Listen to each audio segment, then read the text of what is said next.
This is CX of M Radio, the voice of customer experience professionals. Hello, and welcome to another World of UX podcast. This is your host, Darren Hood. Thanks, everyone, for taking the time to join us on today. A special welcome, those of you listening for the first time. Welcome to the podcast. Glad you took time out of your schedule to partake of the content on today. We are continuing with the Sinister series. This is, I do believe, the 15th episode of this series. We are about to come into the home stretch, and we are going to cover a handful of topics on today, including the prelude, if you will. 1, 2, 3, 4, 5 topics and sub-elements associated with these topics that we're going to cover on today. But before we get into this, I want to give sort of a different type of an intro this week, because this week, everything that we're going to talk about revolves around education. It revolves around the learning experience when it comes to user experience. And so it's one thing for somebody to talk about education. It's another thing for somebody to prove to you that they're qualified to talk about it.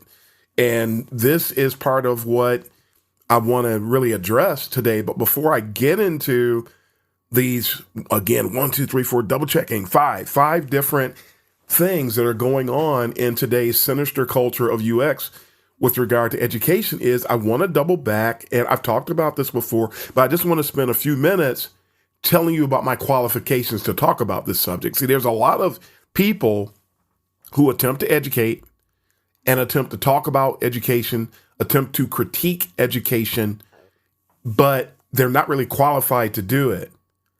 And so while people who are not qualified, and I'm not knocking people necessarily for that, it doesn't mean that people who aren't qualified can't say something that's of value. It is possible, but because of what I'm going to say, I do think it's critically important for you to understand my background with regard to these things.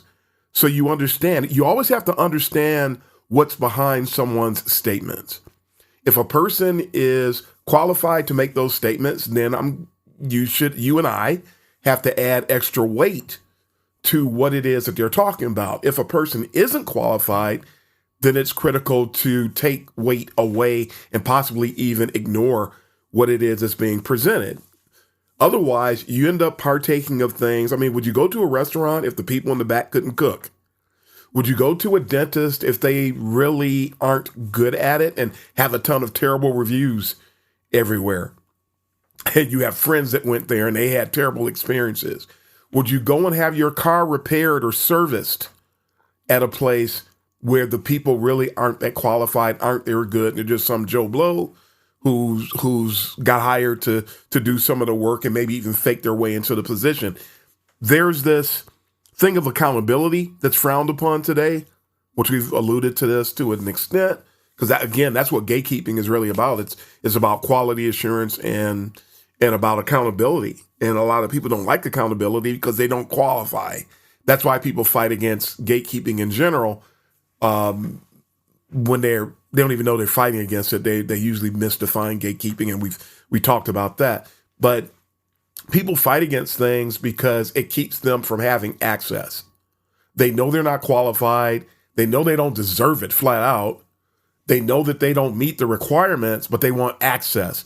So they try to gain access by any means necessary, including coming against the people who are the loudest when it comes to presenting these things, these qualifications, if you will, because they know that they don't have entry otherwise. And instead of going to do something that they really qualify for, they, for some reason, would rather be in an arena where they're not. So if we want to have peace in the way that we're operating and living today, those types of things have to be in place, and that's the end of that. But I want to talk for a couple minutes. This is who Darren Hood is when it comes to education. Number one, I have been training people in professional workspaces since 1982. Did you get that? No, I'm giving my age a little bit here, but I have been training people in the professional world since 1982. Number one. Number two, I am trained to be an educator. I have 5 education-related certifications, including, I'm only mentioning a couple, master trainer. I am a certified master trainer, and I am also certified in educational technology. Now, the next, I am a doctoral candidate. I am a PhD candidate in the world of education. So when I talk to somebody about education, I'm not speaking off the cuff. I am not giving amateurish perspectives. I am well-versed, extremely well-versed when it comes to education. I know how it's supposed to be structured. I know how the optimal learning experience is supposed to be achieved. So when people like me say something, if you're planning on excelling, you really need to make sure that you're paying strict attention. It doesn't mean not to vet things out. It doesn't mean that we want you to take what's being said at face value, but it does tell you that there's reason to give this great consideration because of what's behind it. That this is not an untrained perspective. It's not an amateurish perspective. It's not something that should be taken lightly. So, those things said, I'm glad I was able to get that done quickly. Let's go through the 5 education-related sinister traits at work today in UX. And number 1 for today and number 48 on the list. Folks who are teaching today, there's a lot of folks, I should say, that are teaching in UX that flat out should not be teaching. They're getting greenlit from someone, somewhere, to do teaching, or they have decided to teach on their own, and so nobody's going to stop them. I mean, you can set up courses on Udemy or Chegg or other places, and I think that's how Chegg works. I know Udemy does. You can just sell a course and put a course out there, roll it out. Nobody at Udemy is going to stop you. So there you have a lot of people teaching who shouldn't be teaching. You have people who set up their own little communities trying to teach. They shouldn't be teaching. They're not teaching. You have people who are even seasoned UX professionals who are trying to teach, and they actually don't understand the science behind education. When people don't understand the science behind education, the chances of that learning experience is actually being beneficial to the partakers is actually not very high. And in some instances, it's in the negative. There's no chance you're going to have a good experience. So these things need to be understood. I mean, when the boot camps got started, and no, we're not picking on boot camps. We're just citing facts. When the boot camps got started, they recognized they had a great idea. And they got involved and established, many of these boot camps, let me double back. The boot camps were already, a lot of them, they were already teaching people how to be programmers. Now, that is a finite science, and that's easier to structure. I mean, learning experience still requires certain components, and those are presentation, where someone is being presented with the material that they're set to learn. Then step 2 is application. People need to have an opportunity to practice what was presented to them. And then there is the feedback loop, number 3, step 3, or part 3 of a proper learning experience, where people get feedback. How well did you do? Where can you improve? Things of that nature. And when a person is trying to learn something, they keep going through that same cycle. They repeat it, or they do it, and then they advance to the next level. That's the science in general. That's the science behind a proper learning experience. When a learning experience lacks presentation, application, and feedback, and that has to do with the proper structure of each of those segments. It has to do with the right information being presented.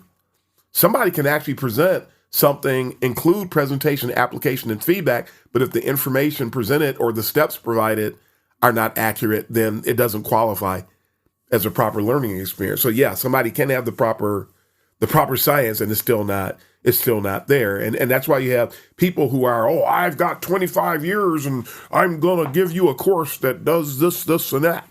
But if the information that's presented is biased, does that constitute a learning experience? No, it actually doesn't. And the people that are partaking are now being set on a path that is going to be counterproductive, and they're going to have to unlearn things, and they may have done a lot of damage in trying to apply those learnings. So just something else that's critical to note. But again, there are teachers and people who do understand the science behind the education, but then there's people who don't. And so when folks don't understand it, now that's the people that are teaching that shouldn't be teaching. Now, there are some people that are actually functioning as teachers, and they're delivering content that was produced and developed by people who did know. It is possible to have a good learning experience in such cases, but it'll be on the lower end of the spectrum, because when that experience becomes dynamic, i.e., when someone has a question, that person that's teaching that doesn't have the actual know-how in that arena is not going to be in a position to answer those questions. So keep that in mind as well. There are a lot of people who think that having experience automatically translates into the ability to teach. That is not true. That's probably one of the biggest areas of non-compliance, if you will, where people think, oh, I've been doing this for such and such amount of time. Sure, I can teach it. No. And one of the reasons, ironically, and some people will get a kick out of this, one of the reasons, I was always taught when I was getting my earlier certifications that it's not a good idea to have an expert teach something. And the reason why they said this was because the people that are experts don't empathize with learners. Isn't that ironic? Empathy, that thing that's at the core of what we do as user experience professionals. If people don't have empathy, they're not going to be able to exercise the patience that the learners need in order to succeed. So that's where that comes from. Can an expert teach? It's possible, yes. I think that personally, I think I'm able to do it because I'm trained in instructional design, which is what we call it.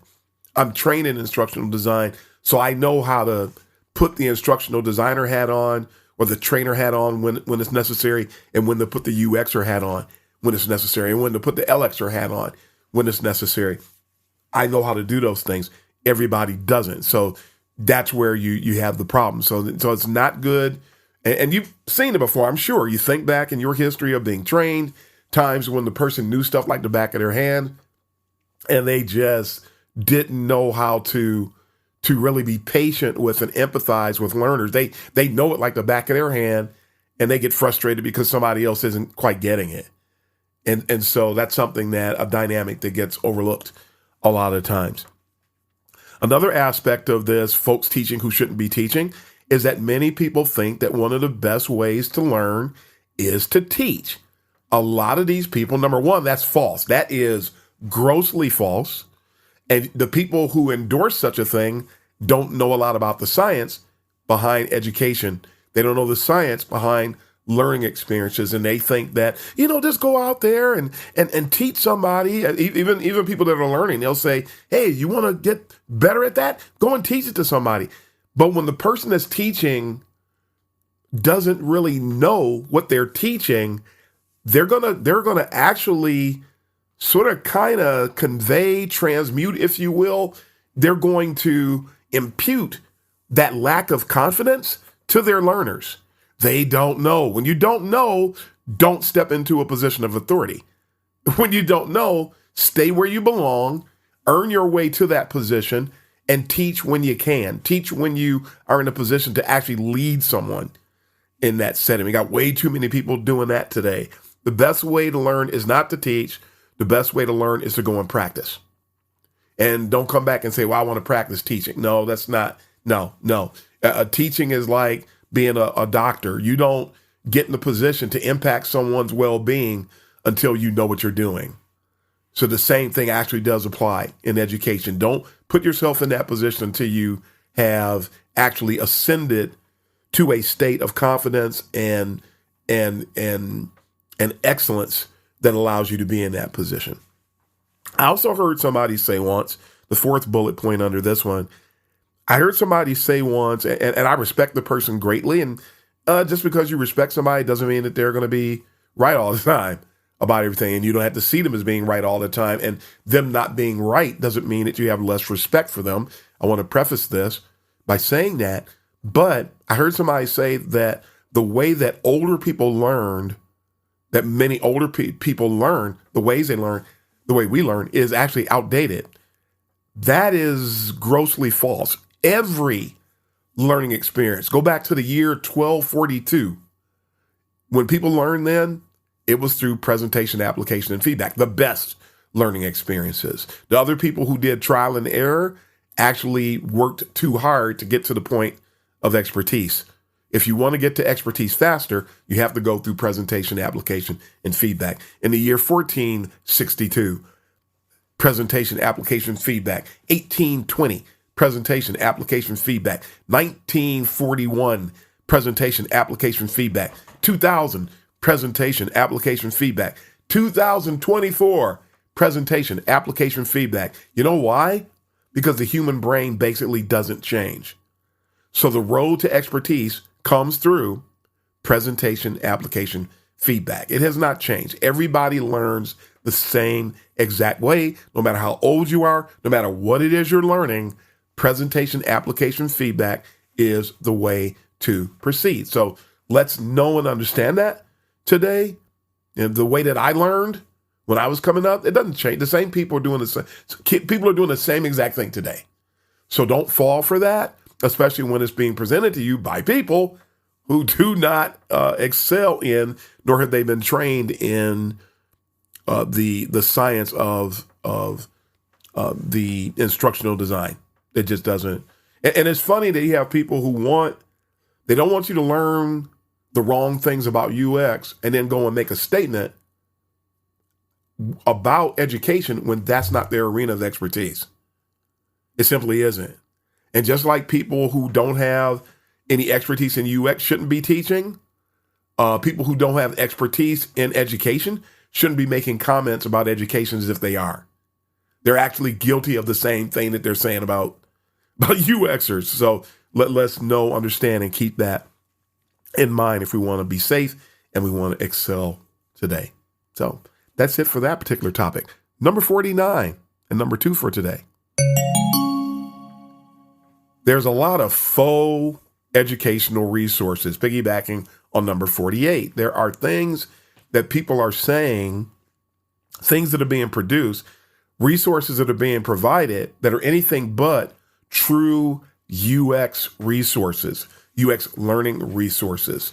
And first and foremost, a lot of times you'll see a lot of folks posting on social media and they'll say, hey, you want to learn tips how to improve your UX UI? Anytime somebody says that, I don't care who it is, I don't care what it is, take a step back. You're going to become infected. Even if some of the things they're saying have value, they also presented something. It's like putting arsenic in somebody's drink or something. No, we're not endorsing it. We're trying to give you a metaphorical example. If there's something tainted in the presentation, that means you're partaking of something that's tainted. So that means that, if you have a choice, would you rather partake of something that's tainted or would you rather partake of something that's pure? I've actually seen I've seen questionnaires where people say, would you rather learn something that's partially false or just learn from something that is really pure and doesn't have any problems? People actually said, I don't mind learning from something that's flawed. That's ridiculous. That's insane. Why would somebody opt in? And people were saying that they would. That's a bad way to go. That's a bad way to proceed. That is not how, if you were paying to get an education, why would you opt in to learning something that's flawed? So you don't want to do that today. And those resources should be avoided at all costs. I've even sounded off. I've seen people on social media say, hey, come over here and get some UX UI tips. And I'll respond and I'll say, hey, there's no such thing as UX UI. The person will ignore me and keep saying the same exact thing and post additional tips saying the same exact thing. So either that person is a bot, so then they're not gonna pay attention, or they're a bot. Do you get that? Either they're a real bot and they use a fake persona, if you will, because the person doesn't exist. They're pasting tips, running you or referring you to their resources. That does happen. Or the person is a human being, but they don't lack critical thinking, basically making them a robot. So they're not going to pay attention. They're going to ignore anything and anybody is saying that's criticizing their resources. And then I got to ask you, do you really want to pay attention to a person like that? Who's ignoring things? They're trying to help you grow, but they don't want to grow. What does that tell you about them as a resource? So any resource, again, that's saying things like learn tips to improve your UX/UI, you want to avoid them at all costs. The second and final bullet point under number 49, if there's someone that can't be pure at the point of marketing somewhat, I sort of already said this, but didn't say it this way. If they're impure at the point of marketing, you have no idea what cesspool awaits if you opt into their resources. So these faux educational resources claiming to educate you, but saying something at the marketing level that lets you know that they're not looking out for your best interest, then it's actually a good idea to pass that thing by. Nothing to see here. So let's keep that in mind. Number 50. There are people out here that make excuses. I have let people know that they're teaching people the wrong things. You shouldn't be stressing that because it's presenting a problem. It's causing people to have to go back and clean up some spilled milk as they're advancing themselves. And they'll say things like, well, at least the people who are partaking, at least they'll get a good start. I want you to, people who believe that, people who say that, look back on things that you learned. And I know there are people who, as I said, who will say, I don't mind going a direction if I know it's wrong. At least I'm getting somewhere. Since when is going in a direction that is flawed and or that you know to be flawed a good start? Look at other things you did. How many times have we said, man, I wish I had known X. I could have saved some time. I could have saved some money. I could have saved some headaches. We know the cost. But why is it that people, especially when it comes to them promoting something, why is it that when you're promoting something, it's okay for people to have some hardship along with that? Some hardship that could have been avoided. So this is something that's not a good idea. A good start isn't a good start if it contains flaws. That's not a good start. I hear all the time people who went through Google and recognized that was a poor program say, man, I wish I could have avoided that. The people who find out, the people who learn, a lot of them learned on their own. That was actually a bad way to go. That was actually a waste of my $49 a month. Why would you throw away $49 a month? At that stage, you likely don't have a lot of money to be wasting. Why would you waste? Couldn't you have spent that $50 on something else a month? So it doesn't, that's not logical at all. And you're entering into a discipline that calls for critical thinking, that calls for heightened senses of logic. So why would you want to build in your foundation something that's illogical? Doesn't make a lot of sense there. And a lot of people think that they'll say, second point, that learning something is better than nothing. But that could be true, but is it true when you're sending somebody down what really amounts to a compromised path? The answer is no. So let's not make excuses for teaching people the wrong things. If you're teaching people the wrong things, you're wrong. It's a waste of time. It's a waste of energy. It's a waste of money. It's a waste of goodwill. And so let's do everything we can to send people down proper paths instead. Number 51 and number 4 for today. Real seniors are out here. This was really sad. Abandoning their principles with the willingness to engage in predatory and misleading propaganda. This is some dangerous, dangerous stuff, especially when you consider the fact that a lot of people, they will opt into what a person says if they are considered to be a proven brand. When you have people out there saying, hey, everybody's a designer. And then people, because the person's saying it, because there's one person in particular that's known for stressing that. And when a person does that, when a person says that, and people are going to buy into what the person is saying simply because the person has a brand name that everybody supposedly recognizes, that's a bad idea, a very bad idea. And that's why we call it a sinister trait. Everybody's not a designer. If everybody's not a designer, why do we need designers? And you probably catch in that what I'm getting at, because a lot of people do believe that everybody's a designer. And so the real designers basically get discarded, discounted, cast aside because they don't think that they need you. They don't think that expertise has any value, because everybody's a designer mindset actually makes the real designers. It takes the perception of their value, the perception of our value, it squashes it. It throws it out. And then people embrace the non-designers because, truth be told, anybody can design something, design, air quotes, around that. And because anytime anybody attempts to design, something is going to be produced. It's not until that thing actually is out there and the rubber is meeting the road and people are actually using it that they find out that it was a wasted effort and that it was a terrible attempt at designing something and that it should have been left to the experts. It's not until then, but by now you've spent how many tens, hundreds of thousands of dollars, how many millions are spent before folks find out that we really went about this the wrong way. You don't have designer's remorse when the right people do the work. You simply don't. And so that's one example. Another example is when you have known experts, or at least behind the name, hiding behind the persona of a known expert, claiming that we need to have a sense of urgency about AI and then trying to educate people about it. Do we need to have a sense of urgency about AI? No more than we need to have a sense of urgency about usability. Our priorities as UX professionals doesn't change because something new hit the market. It really doesn't. I mean, AI needs UX. Someone put a wonderful post out about that recently. The AI that's being pushed on people en masse has not been UX'd.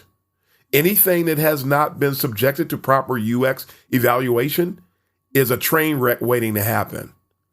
So people need to be careful about that. And for that reason, we should know that somebody saying that we should have a sense of urgency about AI is a false and a misleading statement. But because most of the people saying it have big names, folks just decide to put the blinders on, don't realize that they're having a cultic response to that statement.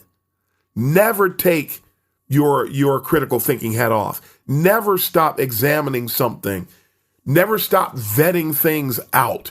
And as soon as you do, and just because a supposedly known person in the discipline said it, still doesn't call for doing that. And that person knows that. So they should. If they don't, they should. So these are, again, sinister traits at work in UX, and we need to be careful about that. Never abandon principles. Never abandon fundamentals to embrace some supposedly popularized mindset. It's a bad way to go, and it doesn't serve the discipline of UX well. Last one, number 5 for today, and number 52 on the list. We have, akin to number 51, there's a lot of, in the name of education, there are a lot of supposed seniors, seasoned people today spreading misinformation. Examples. There's a lot of lies. I mentioned this earlier. There's a lot of lies about gatekeeping. There are people who not only, because they know that folks, it's popularized, that people don't like gatekeeping because they think that there's people keeping them out of the discipline. And that's false propaganda in and of itself. But they will feed into the lies about gatekeeping. They will present themselves as if, yeah, I don't want that gatekeeping. That's wrong. They'll do that because they're actually making money off of it, or they're gaining a reputation by piggybacking on that deceitful mindset. And so, but that's a sinister trait. I know people have done it. I've seen people do it. It's not a good thing. If they don't, anybody talking about gatekeeping that's a supposed senior, a seasoned professional, anybody talking about gatekeeping and not presenting gatekeeping in truth, not telling you what it really is, because nobody should be against quality assurance. That's really all gatekeeping is about. So if anybody is piggybacking on that popular definition, that incorrect definition, and then they're turning around and profiting, that's a person to be avoided. Today, that's a person that's hiding behind and embracing sinister traits and then getting rich off of it. So that's bad.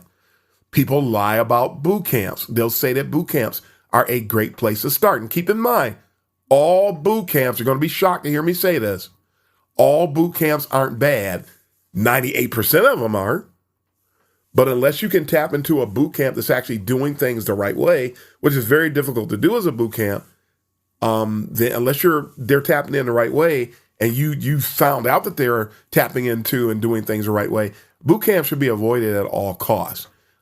I really wish the good ones would just stop calling themselves boot camps, but that's probably not going to happen. You probably can't do that today because a lot of what they're doing, a lot of their structure and their framework is similar to what boot camps do. But there are some, and we're going to be highlighting these and probably have them on the show so we can help you understand who are the boot camps that are doing things the right way, who are trying to bridge the gap. You know, they know you don't want to go to a degree program, but they know you can't spend that money, but you're trying to ramp up in UX and get to a certain level of experience, a certain level of skill without going the degree route. There are some people that are doing it, but in general, for the most part, so I just told you the truth about boot camps.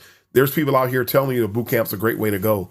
They're telling you it's a great start. They're telling you that they got a good start with a boot camp, so you can get a good start. Have them produce some evidence for that, because it's not really true, and boot camps usually do not provide a desirable service, and they usually milk you for quite a few dollars in the process, whatever your currency is where you are. So they should be avoided for the most part at all costs.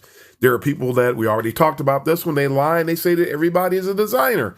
Everybody's not a designer. We're not even going to go through that one anymore. Everybody should know that everybody is not a designer, and so that's just is just a lie. The problem is there's seasoned people that are spreading it, and with the seasoned people spreading that lie, it makes things worse for everybody.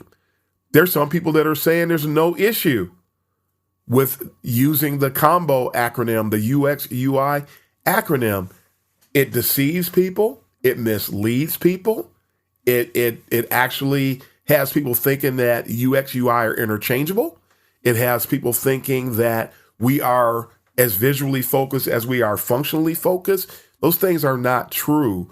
And when you have seasoned entities and people saying that, I mean, Adobe says it. There's been instances where Google has said it. Any time that Figma is known for saying UX UI on a regular basis and saying it as if it's not a threat or that it's not problematic. That's not true. So again, that's a sinister trait at work in UX today. And then lastly, and this one, somebody not going to like this, but I'm not here to make friends. I'm here to help people grow themselves and continue down a proper path in the discipline. But when people tell you that learning how to do something that's needful is difficult, it actually taps into something in the psyche of people. When they hear something is hard, a lot of people will run in the other direction. Does it take work to really become acclimated in the discipline, properly acclimated? It does. I'm not going to put the word hard on that because of how people respond, I should say. It was debating between two words there. How they respond to the word hard and the word difficult. It's going to take some effort to become a genuine UX practitioner. Now, if that frightens you, then UX is not for you. It simply is not for you. I was talking to some people in one of my classes recently, and I said, it takes work. If you're going to develop a degree, a level of expertise in UX is going to take you a few years. You're not going to get there in 2-3 years. Can you cover some ground in 2-3 years? Yes, you can. Are you going to be an expert in 2 to 3 years? No, you're not. That's another reason why people who don't have a certain amount of experience at one time, you had to have more than 10 years to be declared a senior. Today, there's people who've been on jobs for 6 months and they get a senior title. That's not possible. And everybody needs to know and understand that.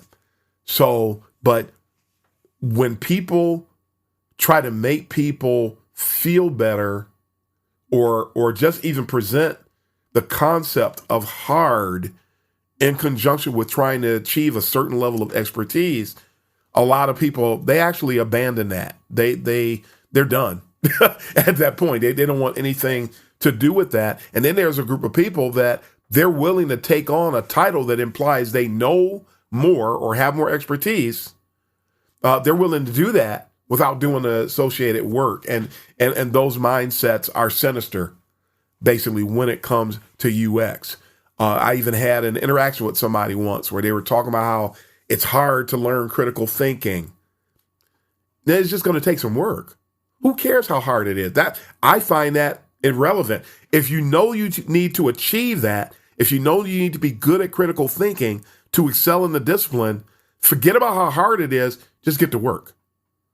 And we don't even need to talk about anything else. And then somebody responded to my statement with this complex formula that you only see in peer-reviewed papers. That's a problem. Because when people see that, they disconnect. And it also presents a level of supremacy associated with that, okay, if you don't do this formula, you can't digest this formula, you're not going to get there. It's pretty eccentric to present something like that. All I have to say is get to work. I'm done. Get to work. Now, if you don't want to get to work, you're not going to get there, period. But you do have to get to work. But I'm not going to present some complex formula because it actually draws a line and makes it elitist, is what I was trying to think of earlier. It makes achieving that level of functionality in the discipline an elitist accomplishment. And we don't want to convey that at all. It is an absolute requirement. If you want to excel, you've got to do it. You're going to do it. And we need to know and understand that today. So anybody who's with us on that, they'll opt in. Anybody who's not will opt out. But there's a line in the sand, if you will, with regard to that and those that are going to achieve that type of expertise. Okay, let's get busy. That's it. Short, sweet, simple. So let's leave it at that. But folks, that's it for today. It took us roughly, between the intro and all the content, it took us roughly 38 minutes to cover all of that. So there we are. But again, thank you for taking the time to join us on today. Again, we are coming into the home stretch. We're going to try to cover several because our last 2 topics that we're going to cover are so big that we have to dedicate entire episodes to those. But we're going to try to lightning round it again next month just to sort of move through some of the upcoming topics relatively quickly and then save some time for these critical bookend topics that we're going to be covering when it comes to the sinister culture that's at work today in UX. So thanks for taking the time to join us on today. Look forward to you tapping in next time. Fill your friends in the UX community about the podcast. Crazy stuff goes viral. Why not truth? Right? So until next time, it is time to sign off today. But this is Darren Hood, the host of The World of UX, wishing everyone all the best. And until then, happy UXing, everybody. Thanks for joining us for this session of CX of M Radio. Be sure to rate, review, and subscribe to the show, and visit cxofm.org for more resources.